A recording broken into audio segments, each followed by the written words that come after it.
Welcome to the Human Experience Podcast, the only podcast designed to fuse your left and right brain hemispheres and feed it the most entertaining and mentally engaging topics on the planet. As we approach our ascent, please make sure your frontal, temporal and occipital lobes are in their full upright position.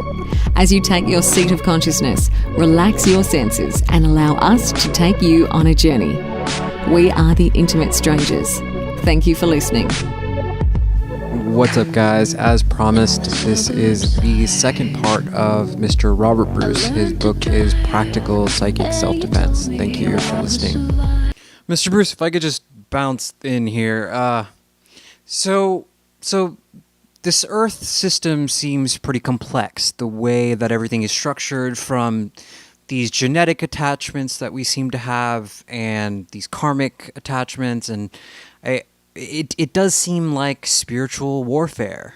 Is there a reason that you think, have you discovered a reason for why this is happening on Earth? Well, I can theorize to that. I mean, I'm very pragmatic in my approach to this, and you have to be to make any headway. You have to let go of all religious biasy and everything that's not useful. You test it out in the field, try it, doesn't work. You have to discard. The only thing that makes sense, you could say, one, you could say there are natural unseen predators in the world. Now that is probably part of this. Now, just like in the physical universe, predators are very valuable. Like if you look at how, I think they've reintroduced wolves into Yellowstone Park, and the land is recovering because it causes a huge amount of damage when you remove natural predators, because they do a service. They keep the gene pool clean. They and various other things there. Everything works in harmony. Now, we're talking about something here now. You've got these beautiful deer and rabbits and that roaming around, and you get these evil wolves coming in, killing them, eating them alive sometimes, and you think, oh, that's evil, let's kill them off, the poor little deer. But if you kill them off, what happens to the deer? You get massive overpopulation, overfeeding. They kill off a lot of plants, and the land starts to die because the land's been put out of balance.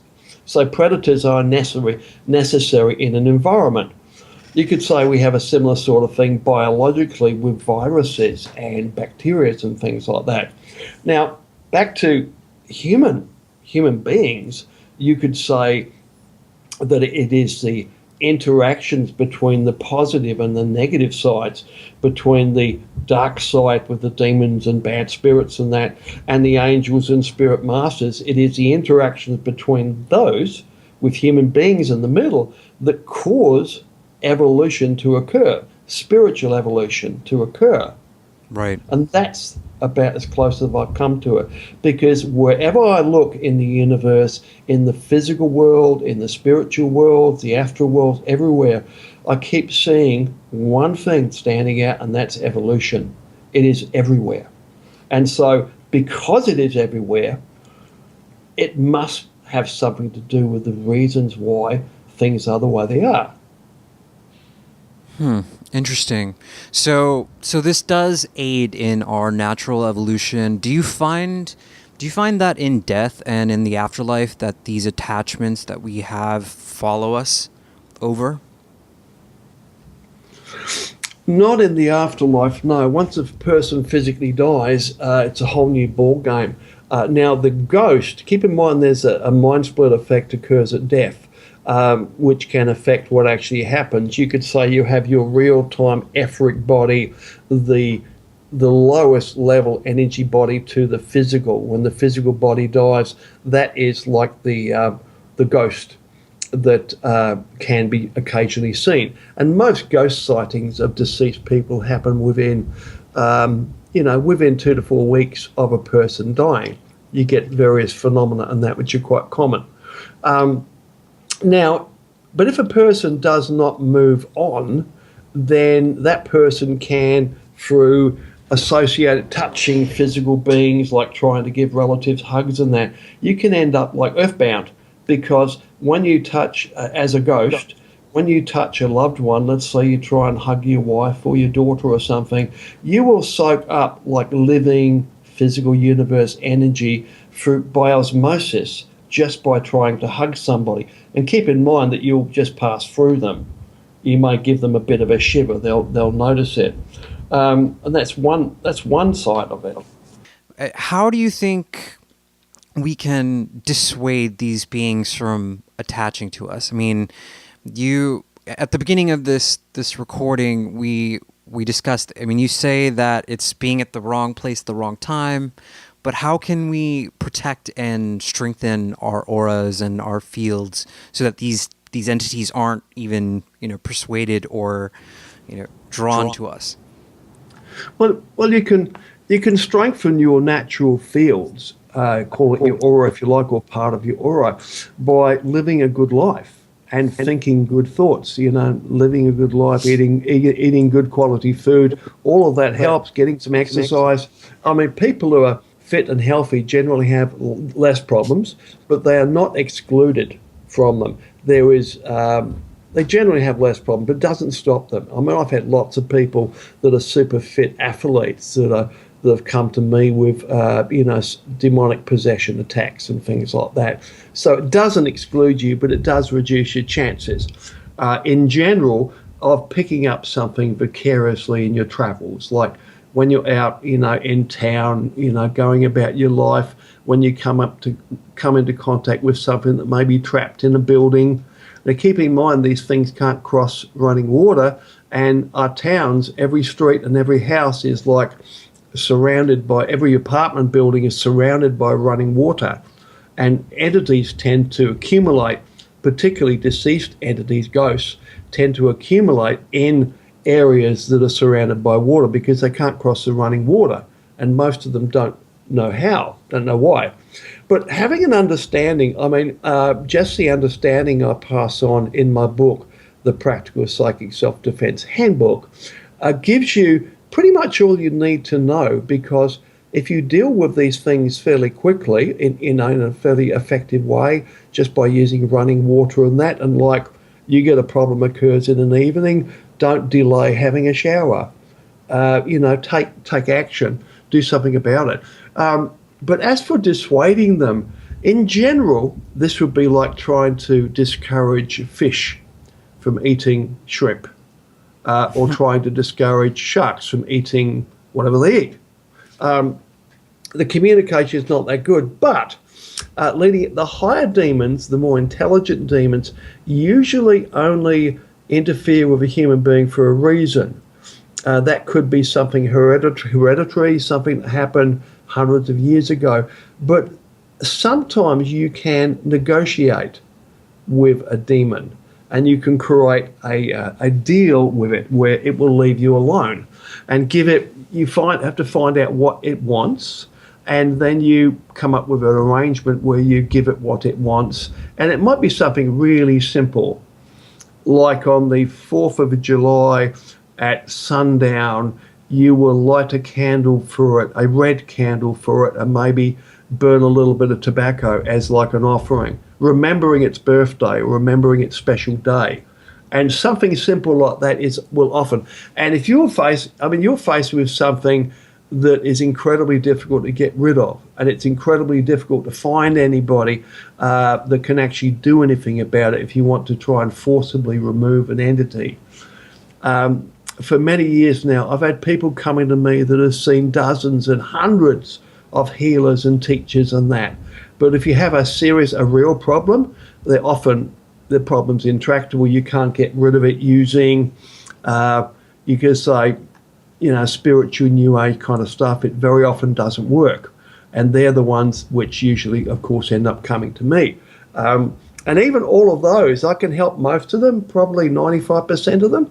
But when you get involved with something, some things we don't understand enough of, and all the circumstances, and some problems will continue for a time until something changes.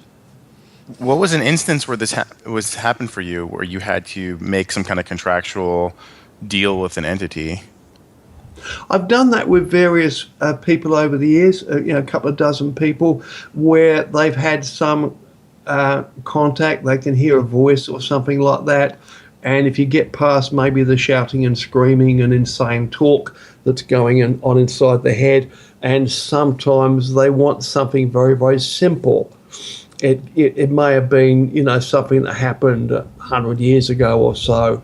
Maybe, a couple of times I found people, they wanted an apology for something that happened a few hundred years ago. Maybe somebody was burnt at the stake and one of your ancestors was involved, and this person is still really, really angry because of what happened. So sometimes an apology works. Sometimes changing your surname, changing your name can work in many cases if you get an intractable problem. Many people have done this. It's kind of social death for most people, but it's, the family will go, all we've got to give you is our name, the family name and that. But you can do it, but it's a good idea if you don't tell anybody. Do it in secret. To take another name. You can also not do it legally. You can do it like magically, like have yourself baptized in a completely different name. But I know a lot of people that have changed their names through deed poll and to something completely different and new. And the problem has stopped overnight. And they had serious problems before, change the name and it just goes away, because a lot of demons are like lawyers. And if suddenly your name was Brown and you change it to Smith, well, on their contract, they are only attacking the Browns. The Smiths are not involved, therefore the entity goes away. And it stays away. Unless you change your name back, it could come back. Have you witnessed a demon or entity affect a large group of people?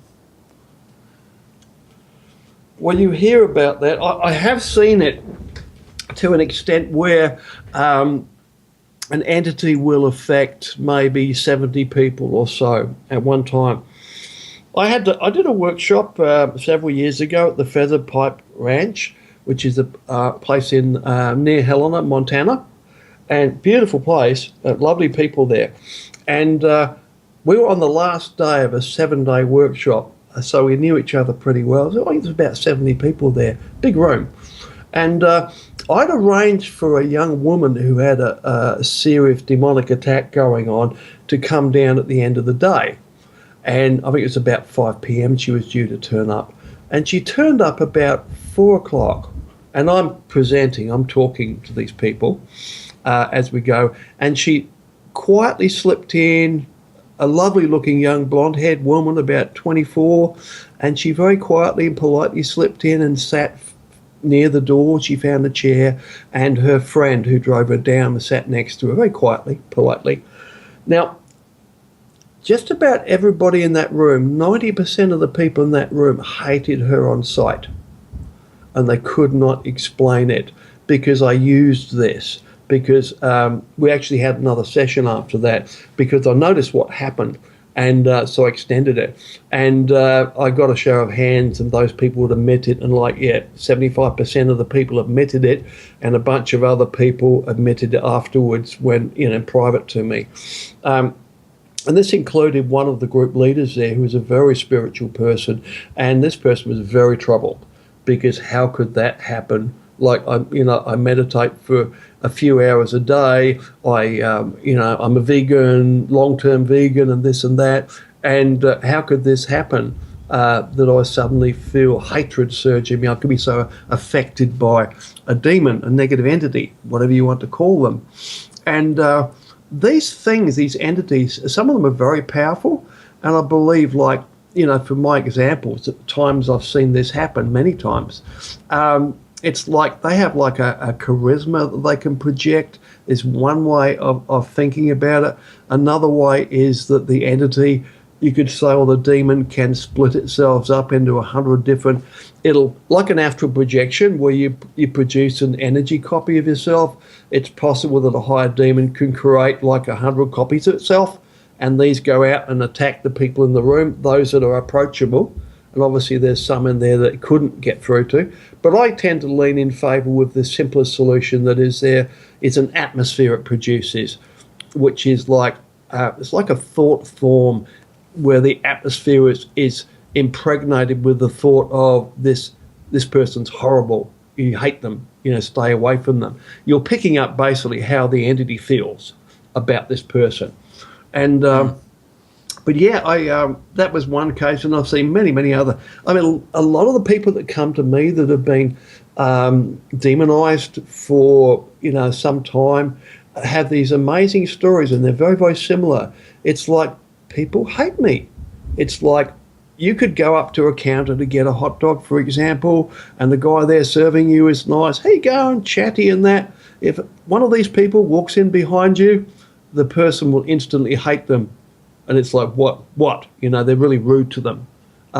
You'll see this happen quite commonly, that just serving people and stuff they come into contact with, gas stations that are just suddenly rude to them for no reason, apparently. And this is a part of the demonization whereby the entity tries to alienate the victim from the support of other human beings, which kind of makes sense in a certain way if you are trying to break down the will of another human being, if you're trying to drive them divide mad, and conquer. Isolate. Yeah. So I have a quick question for you, Robert. There's a lot of renewed interest in the Gnostic traditions, and people are starting to kind of get a better understanding of the background concerning, you mentioned Yehud Vavhe, the Jehovah God. What is your understanding that you've explored this space? And this is kind of a down the rabbit hole question, but what is your understanding of the Demiurge and the role of, say, Jehovah and Satan and these type of entities that have this tradition in other religions, and their role in what's going on with these, I guess, lesser demonic beings? I really don't know. I mean, I could easily make up something believable here, but some of the bigger questions I really don't know why this is happening. It's that's fair. I find it more important to be able to deal with these things and find practical ways of getting rid of these things. I basically try and find situations that negative entities don't like. Like if you have a household, and if I do this regularly, a drill. If we come under attack here, it's quite obvious. I feel it, my wife feels it. It's obvious we're getting the symptoms. We go for a drill. I mean, the house is always lovely and clean, but we light a censer and we burn some frankincense and myrrh and maybe a bit of copal in a mixture in a censer. A censer's, the thing you swing by chains, and you've got a charcoal cup in there burning, and you put granules of incense on. You see them used in churches. Yeah. And I swing that, and of course it creates a huge amount of smoke. We put on some special spiritual music, and we are very careful how we talk to each other, because we're on alert for influences coming in. Like I said, the girl who turned up at the workshop, everybody hated her. This plays havoc in a relationship. You will suddenly come out with something really hurtful or say things in the wrong way, and before you know it, you're at each other's throats, or one person's in tears and the other person doesn't know what they've done. But we're very vigilant about that, so we're very careful and thoughtful about how we conduct ourselves. We put on some lovely music, and we just keep lighting the incense. We smoke the house out, really smoke it out. I mean, you can see the smoke in the air. You can't see the other end of the house through it. A lot of smoke. Hotboxing the Bruce household. What we do there, we're creating a place which a negative entity would find horrible to be in. It's very uncomfortable for them to be there. Lovely spiritual music, beautiful organic incense, and lots of it. And, we escalate up from there with, if it's bad, even symbols and things like that. Even if I have to fumigate the house, if it's worse than that, I use red hot chili, and you burn that in a censer or in a cast iron fry pan, and you need like smoke goggles and a wet towel for that one, because it'll burn your lungs. And the ultimate, of course, is burning sulfur powder, and of course that is poisonous to you and to animals. So you've got to get the animals out of the house, and you have a few sensor areas. You can make them using like ashtrays and that. where you light the cup of it, the charcoal cup, so it's glowing, and you put like a half a teaspoon of sulfur powder, which you can buy from Bunnings. You can buy it from any gardening type shop. You can buy agriculture sulfur for a couple of dollars. It's very, very cheap. And go to Home Depot, they'll have it there in the gardening section. And you put like half a teaspoon on there, don't drown it, and you light the ones at the far end of the house, you shut all the windows, and then you leave the house for an hour, and then you come back, hold your breath, open a couple of windows, and wait till for the fumes to clear. And this, after doing it, it makes your house smell beautiful because sulfur absorbs odors. It absorbs nasty odors. And it will also kill any insects in the house as well. Weevils, cockroaches, you name it, anything, it will kill them. Fleas, they all die. So you kind of fumigate like your house. Fumigating, yeah. Yeah, and that cleans your house out of, and that will also burn away negative energies that may have built up. And think about it's like a dark pile of smoke built up in a dark room somewhere. Well, the sulfur fumes actually destroy the dark energies that are building up in the house. So, but that's the last resort. Yeah, try incense first. Can we get into some channeling? Like you talk about overshadowing and possession, and there's some material floating around in the New Age movement that has come about through channeling work. Like these people have channeled this material and they're pushing it around. What's your view on channeled material? Well, it depends on the material. I mean, there are good spirits in the world and angels, and they will sometimes, pass information for a human being in various ways. Now, whether it is a voice that is heard, a vision that is seen, or even where the entity will, inhabit a person for a while, and then pass on information through that person. Could be spiritual information, and you look at people like Joseph Smith of the Mormons, people there, something similar happened there. He encountered these angels or beings of light which passed on this information to him, and other religions in the world contain this sort of material, at least some of it that's been passed on to them. So there are good spirits as well. But it's like you can tell the information is by its fruits. I mean, you have to take that information and you've got to apply logic and reason to it. And if it's anything practical in there, you've got to test it out and see if it works. Because if it doesn't work, I'm a firm believer in what works.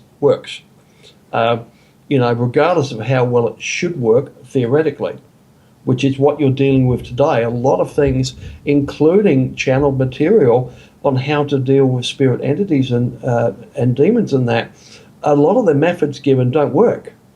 And in fact, I've read some books by well-known authors dealing with, negative spirit entities and that, and these spirits, channeled spirits, claim that spirit possession is impossible. It cannot happen. Like a spirit cannot enter a person like a bird flies into a tree, for example. Now, I know that is a lie.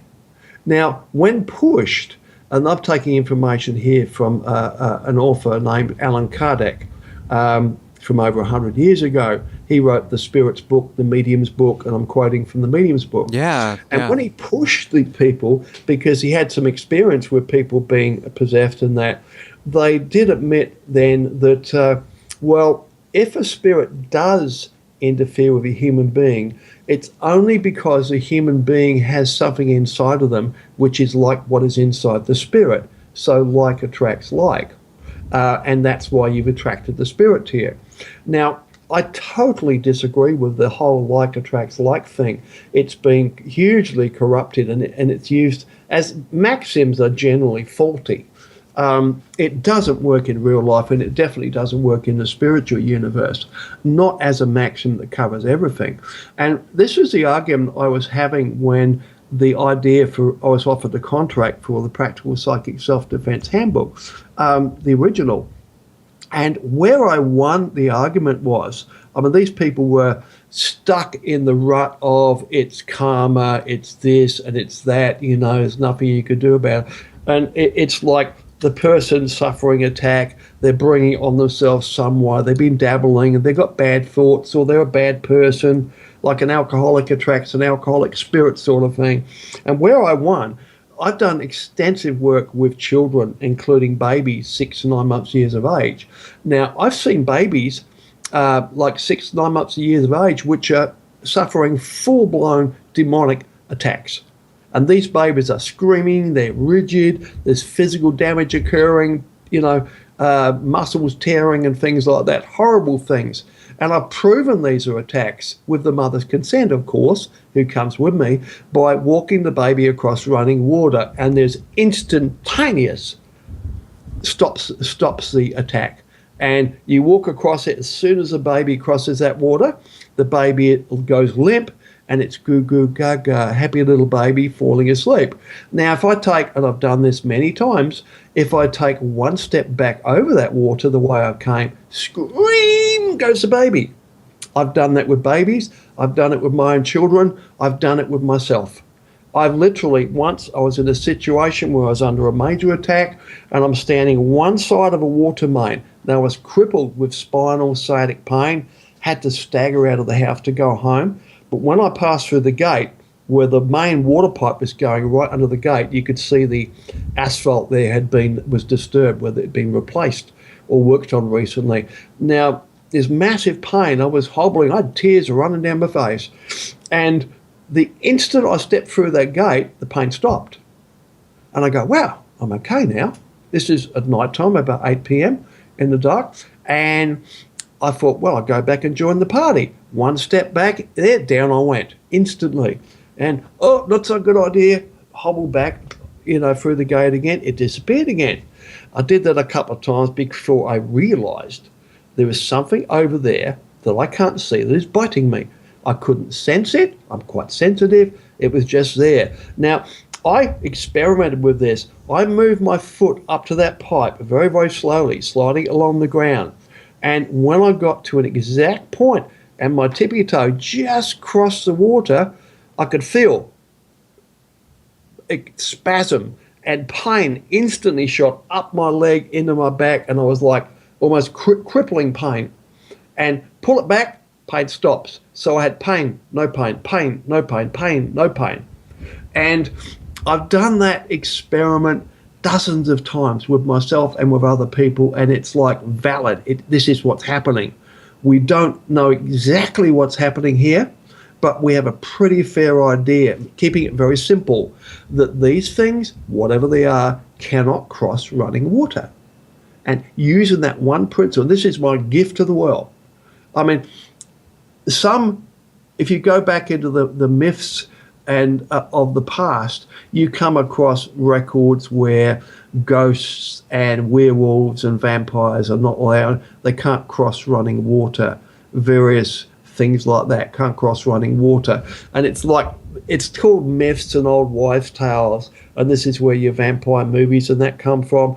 Even the fact that a vampire must have your permission before it can enter your home. But once it has permission, you cannot revoke that. That is also valid. A lot of spirits need your permission before they can actually attack you or try and possess you. They try and elicit permission. Permission's a big issue, which applies to many spirits, but not all. So it's complicated. I know the basics here, and I know things that work, but there are some fine details in that, the different types of entities and that, which I don't know enough details on yet to give a credible description. I could very easily make something up, totally believable, which I believe a lot of other authors and people that write on these subjects and people that channel do that. You get this religious belief system biases where it's got to fit this theory and these books and the things which are commonly accepted, and you fall into that trap. This is why we have scientific method to protect the realm of science from bias and hearsay and all the things which would destroy science. Because, a scientist is by definition an open-minded skeptic. And when you take information, it must be through personal experience. And, of course, there is empirical knowledge, which is things which have been done, experiments and things which have been worked out, which everybody is continually researching, looking for errors. Trying to make sure that the scientific record is absolutely 100% the truth as far as they know it today. So I'd like to get more of an understanding of, you and your experiences and Robert Bruce as the man.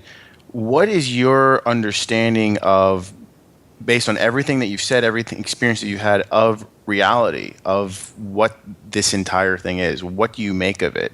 What is our place in it? How do we make sense of this, or how have you made sense of it at all? Well, I make sense of it primarily by focusing on what's in front of me and keeping it simple. The KISS principle, keep it simple. That works, and also by, getting rid of any bias. 17 years ago or so, a master materialized to me in my room. I was standing up, the overhead light was on, and the master explained to me why I couldn't make any progress.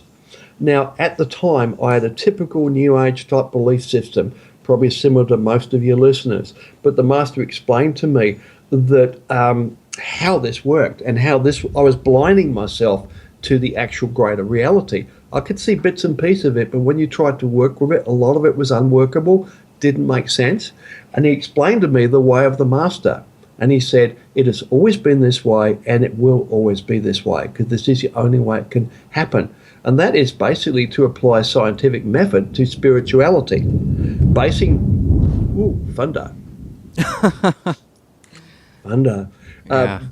your beliefs, which are very, very important, on personal experience only. And he explained to me how to do it. He said, write a list of all the things you believe in, and you'll get page after page of stuff, particularly relating to spiritual, metaphysical things. And he said, then write another list of the things you believe in, which are based upon part personal experience, your own. And I ended up, when I did that the first time, I had a little piece of paper with about 9 items on there. And I had several pages of other things which I now had to discard. And it's to make, what happens there, the things which are within the realm of personal experience, and anything on that list which is a one-off experience, you've got to put an asterisk next to it, because that's a one-off personal experience. You've seen one UFO, for example, and now you need to really find more. You keep a lookout for that. But he explained to it, he said, your core beliefs, what you take into your heart, those 9 things I took into my heart and I discarded the rest. He said, these things in your heart, your core beliefs, he says, to use an analogy here, these beliefs form perceptual filters for your mind. And these filter out information that flows between you and the greater reality, the collective consciousness, or of higher reality, including your higher self. Now, your higher self and the divine live in absolute truth, in absolute reality, in the now. Now, just imagine the typical persons like me back then, before I did this. Let's say, to use an analogy, my core belief system was triangular. I'm putting my hands together, making a triangle. And now you put that triangle over the top of your head. Now, everything that you download from the collective consciousness, inspirationally, creatively, music, science, spiritual thoughts, everything has to pass through that triangle, that triangular filter. Now, let's say that all truth and creativity is spherical, orbs of truth, round orbs of truth. Now, if you force an orb through a triangle, you are going to destroy it or severely damage it. And this is why we have so much trouble communicating with our higher selves, with God, with spirituality, is because we have so many beliefs inside of us which are just not true, and they're not based on personal experience. A lot of the things which we believe in are just untrue. And you look throughout all the literature in the New Age, it's not just the New Age, it's everywhere. You'll find errors that people have made hundreds of years ago, 50 years ago, have been put into print, and now they are commonly accepted beliefs. Like you were saying earlier about alcohol and tobacco attract negative entities. If you just believe that, then it's obviously you can't smoke, you can't drink, because you might attract something to you. But if you examine that a bit more closely, you'll see it's not really quite like that, and there's nothing wrong with you having a glass of wine with your dinner or two. It goes like that. But a psychologically comfortable way of doing this, which explained to me, was one, you have your core beliefs in your heart, those 9 things. Hold out your left hand, and there you have your probabilities list. Things that you think are probably true, but you're awaiting personal experience before you take it into your core beliefs. So you've got a bunch of things there. And then you hold out your right hand, and there is your possibilities list. Things that you think are possible in the universe, but you don't have enough information or experience to take that to the probable list or into your core beliefs. And the things in your probable list are awaiting personal experience before you can take any item from there and place it in your core beliefs in your heart. And this is what blocks us from our higher self. This is where I came from. I put this into practice starting many, many years ago. And this is why my approach to the greater reality is quite different from anybody else's, because it must be based on personal experience. Now, fortunately, I have a lot of personal experience in the areas I'm interested in.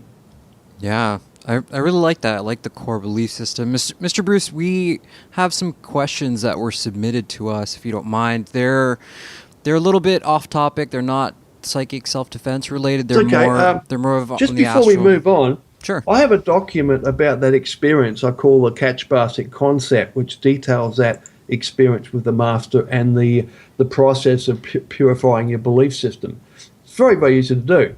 If you want, I'll give you a copy of that, and you can make it available for download. It's a PDF for your listeners. Yeah, absolutely.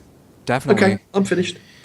Okay. So the first question is, I've been waiting years on the Kundalini book, which was referenced on his website as coming soon. It looks like Astral Dynamics doesn't make a direct mention of such a book anymore. But there is a reference to a program called The Energy Body, Kundalini, and the Chakras, which is also not yet available. Is there a book? If not, when is the program going to be available?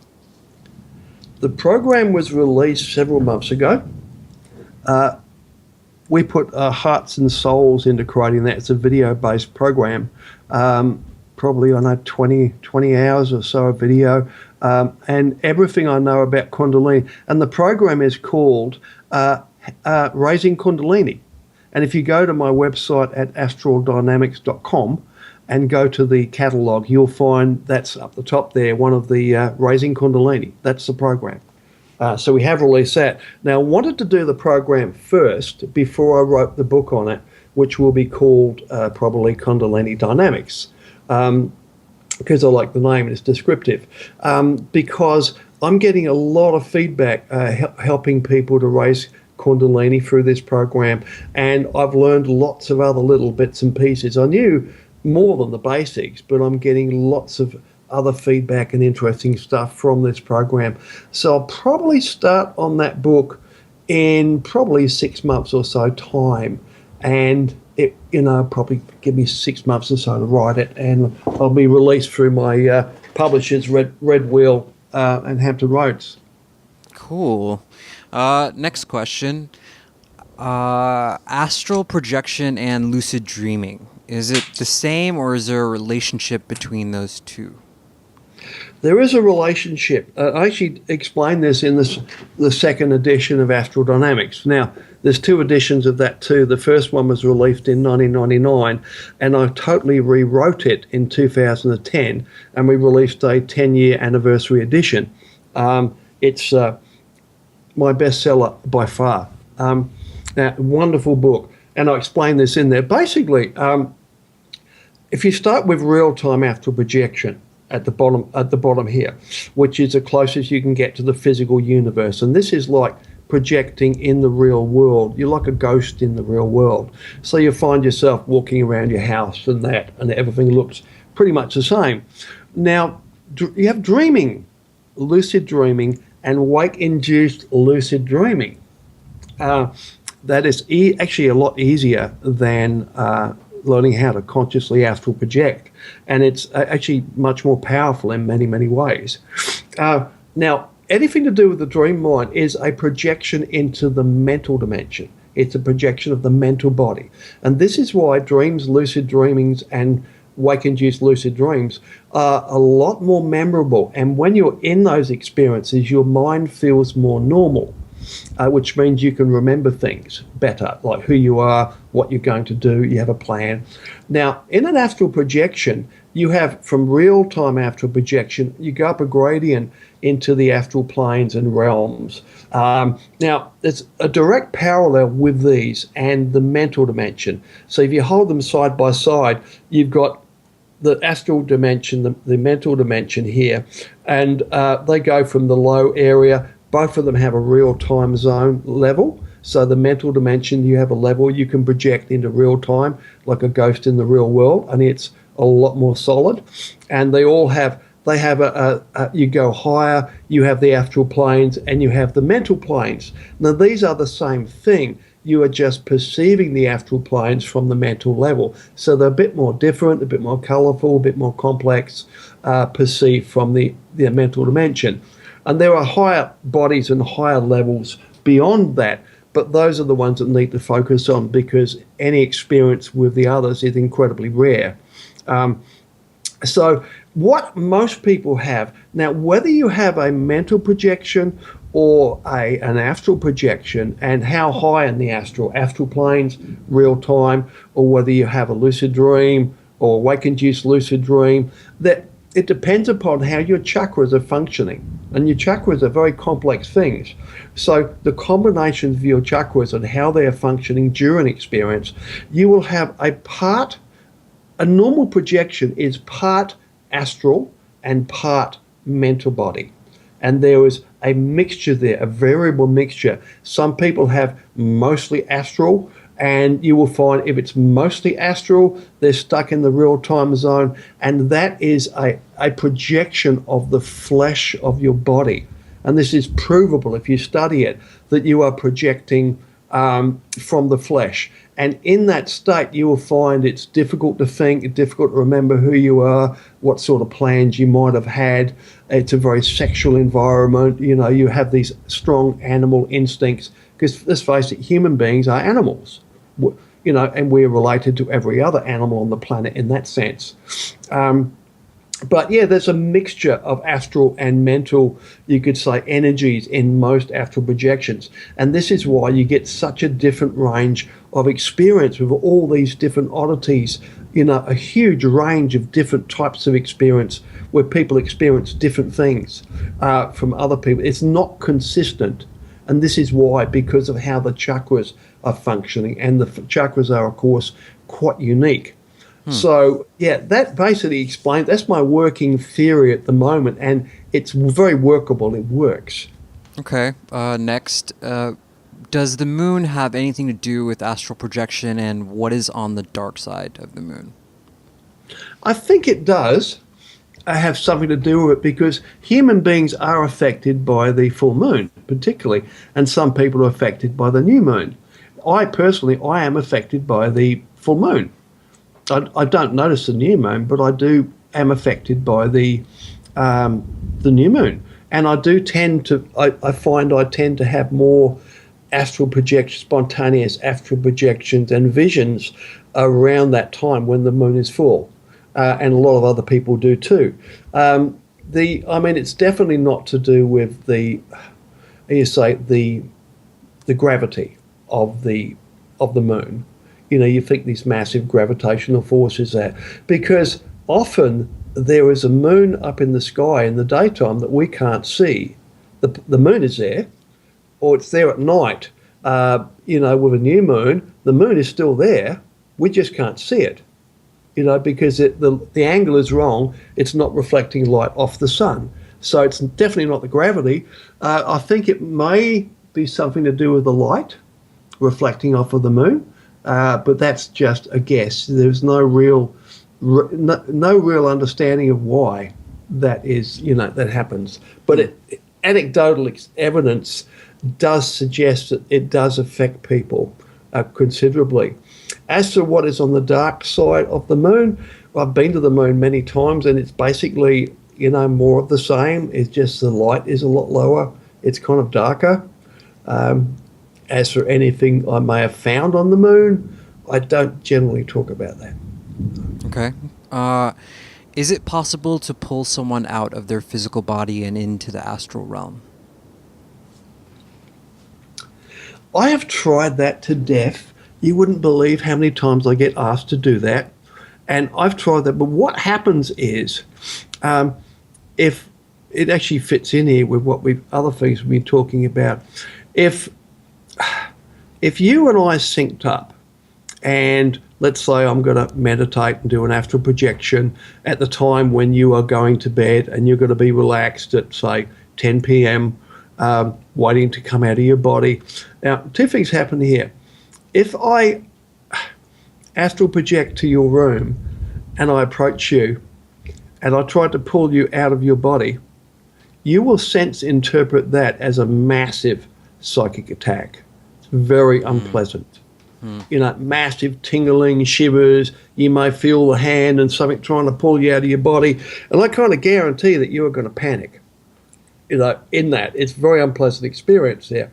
Now, the other thing is, let's say I caught you just at the right time, whereby you are going to be just about astral projecting. I'm there at the right time. Maybe I try and pull you out. Your body's already loose, and one astral projector can touch another at the right time. But this would be very tricky to, coordinate. But let's say I was there at the right time and your arm's already floating loose. Then I could grab that arm and gently pull you the rest of the way out of your body, because you're already out. Your astral body is actually just floating still inside your physical body, but it's already separated. Now, that would work, and you wouldn't get the negative side effects of the unpleasantness of, trying to force you to astral project. Now, I have done this on many occasions, but the problem there is it's very, very rare that you would remember what has happened the night before. I mean, I could take you and we could travel together, and I've traveled with other people. We could go to Paris and, fly around the Eiffel Tower, go to the moon and do all kinds of things. But I almost guarantee you won't remember this when you wake up. No matter what I say, no matter what you do, there is a problem with astral projection, in that in order to produce an astral projection, your physical body mind must be in the process of falling asleep. Now, that's kind of mandatory. Now, in order for you to re-enter your body, you must be in the process of waking up. You need some kind of arousal there to allow the astral body to re-enter you. Now, what happens? After you astral project, a good part of your energy shifts into the astral body, and you will feel paralyzed and really weak and very tired. And normally, you will just go to sleep. And when you go to sleep, you will bomb into stage 1, 2, 3 sleep very, very quickly. Within a couple of minutes, you'll be in stage 3 sleep, which is quite deep sleep. Now, in that state, sometimes an alarm clock or somebody trying to wake you up will fail, if you're, because you'll feel really, really tired.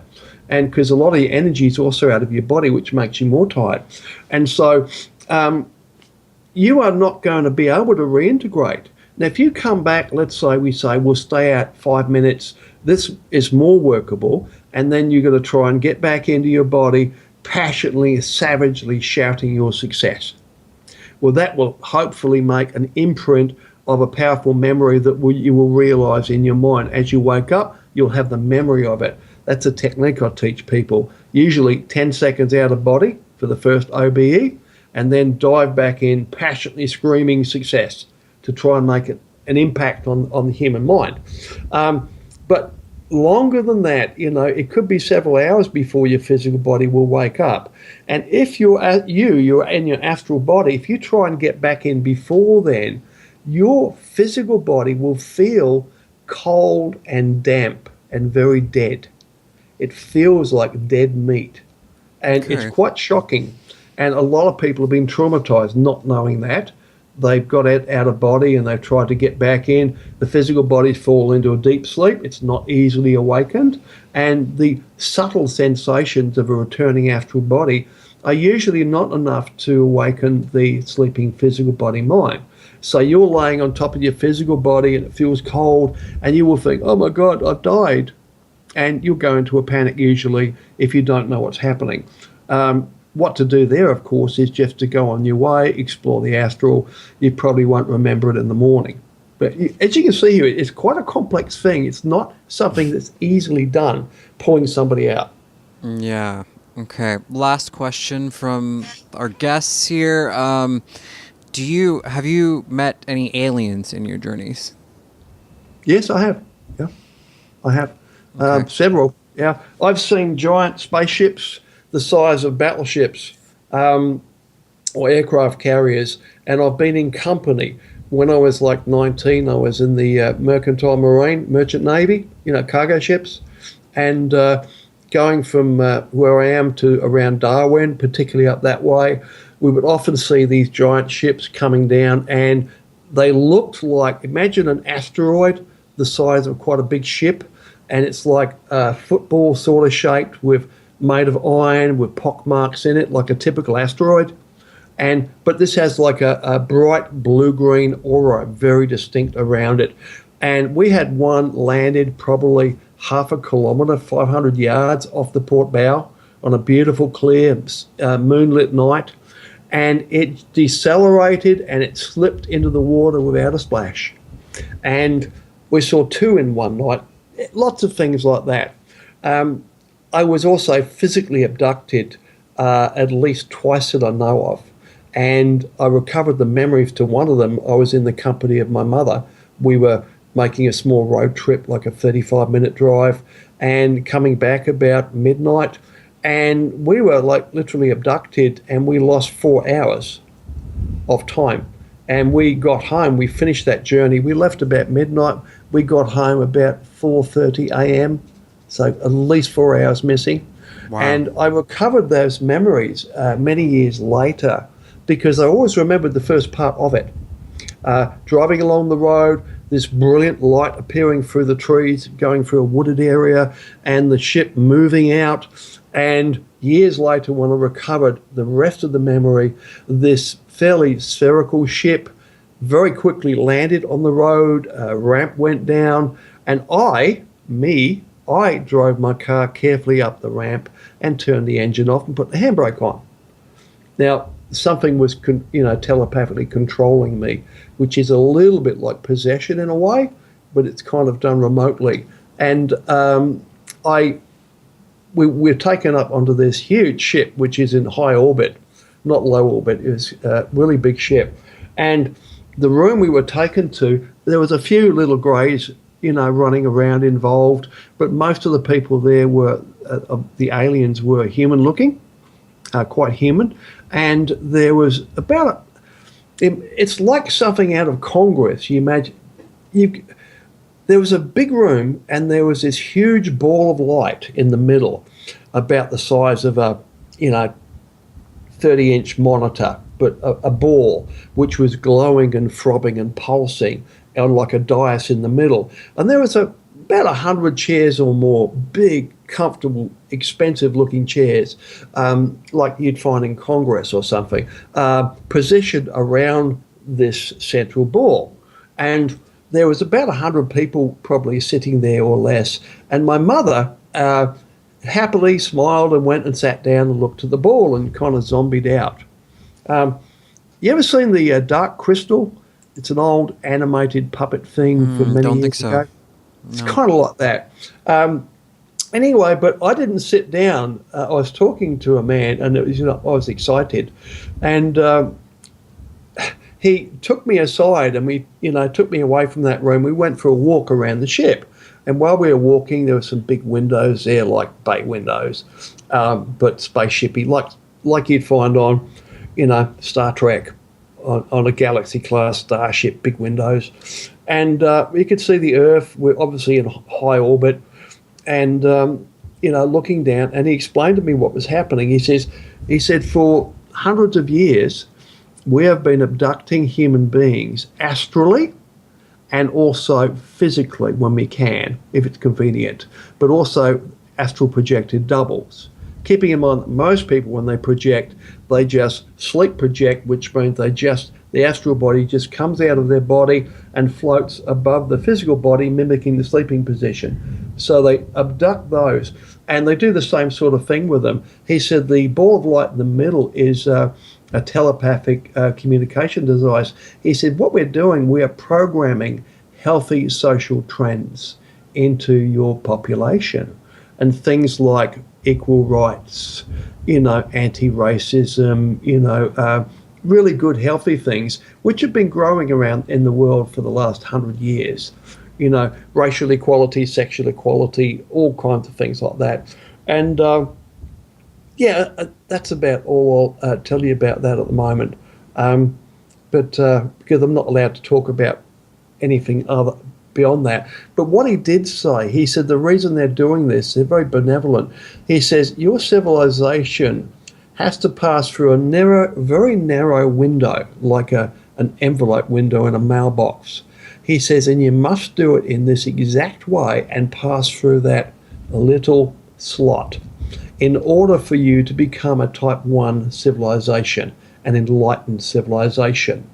And if he said, we've attempted to do this before a number of times. He wouldn't say how many, but he says, and he said, we're very hopeful this time. He says, but if you fail, it's like we'll just have to go back and do it all again. It takes a couple of thousand years. Well, interesting. Mr. Bruce, I just wanted to thank you for doing this with us again, and you're definitely an interesting guy. You have a lot of really interesting stories.